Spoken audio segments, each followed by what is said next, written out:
No último vídeo que apresentamos, eu falei sobre o simbolismo do tabernáculo, que representa a nossa integralidade do ser humano. Somos constituídos de espírito, alma e corpo, né? Agora, quero falar do sentido também do tabernáculo, que representa Cristo. Ele é o verbo de Deus, né?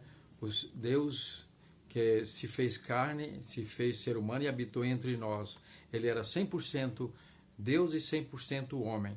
E tudo que ele realizou aqui na terra, ele não fez como Deus, ele fez como um ser humano na unção do poder do Espírito Santo. Porque antes de começar o seu ministério, ele primeiro foi batizado com o Espírito Santo para ter poder para realizar a sua obra. O mesmo poder que atua nos servos de Deus. Portanto, mas eu quero agora destacar principalmente o simbolismo do altar do incenso, que ficava lá no santo lugar, onde o sacerdote entrava ali todos os dias para queimar um incenso santo de manhã e à tarde. Simbolismo da nossa devoção a Deus no início do dia, no iniciar do dia e no final do dia, né?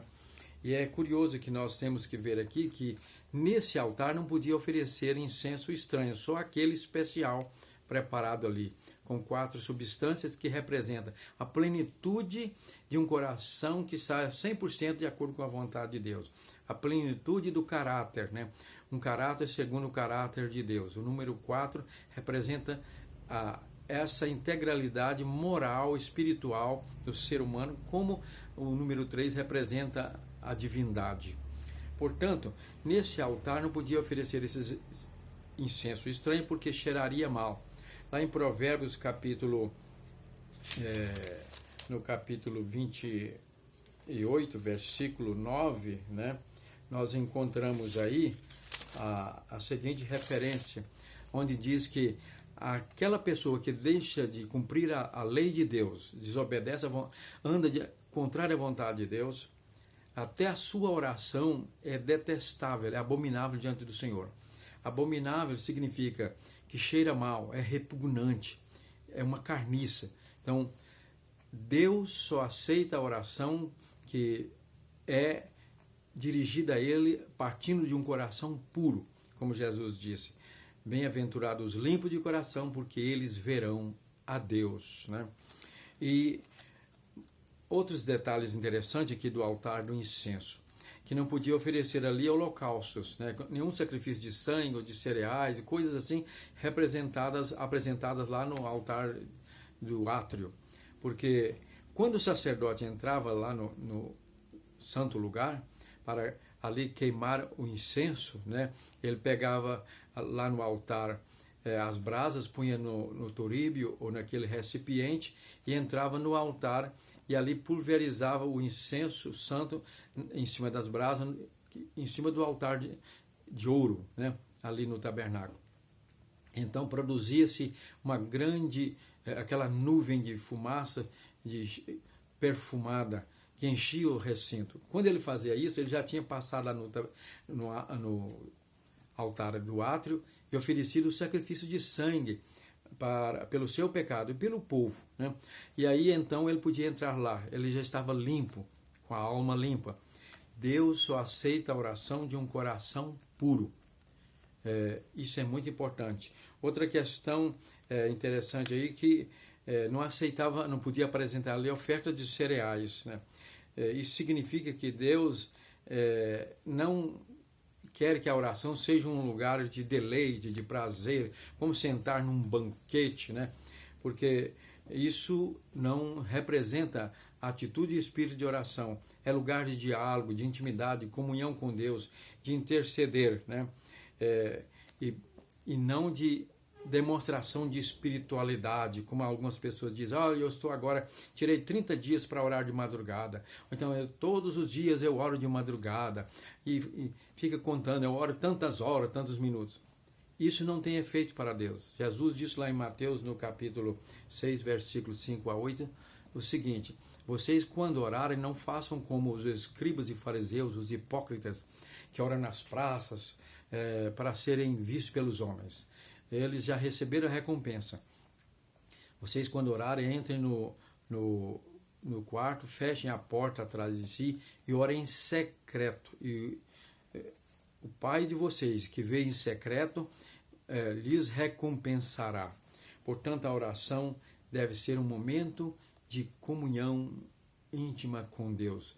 Muitas vezes os discípulos acordavam, Jesus já tinha desaparecido, ia para um lugar solitário para orar a Deus.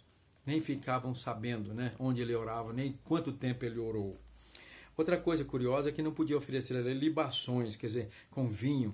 O vinho representa alegria, festejo, fusão emocional. A oração não é um lugar de explosão emocional, né?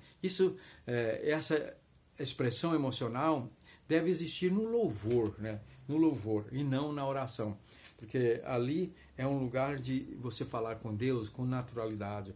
Você ora, fala, às vezes você mantém em silêncio, deixa o Espírito Santo falar com você, Deus falar através do Espírito, e assim você então tira aquele momento de queimar o seu incenso, a sua oração diante de Deus, né?